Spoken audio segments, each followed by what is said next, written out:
Muitas pessoas falam que somos loucos, que desafiamos a morte.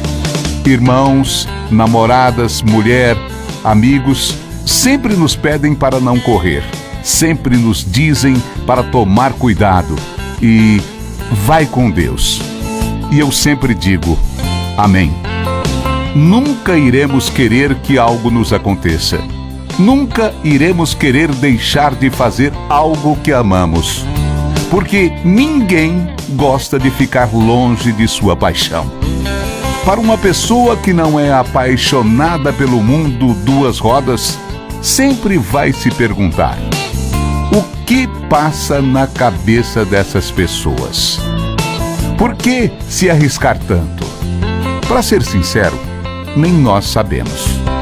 Nem nós conseguimos entender o que acontece quando colocamos nossos equipamentos e pegamos nossas motos. Encontro de amigos, liberdade, adrenalina, pode ser. Não importa seu estilo, raça, classe social. Não há discriminação. Sempre queremos todos juntos. E se você não entendeu nada até agora, não se preocupe. Você nunca entenderá.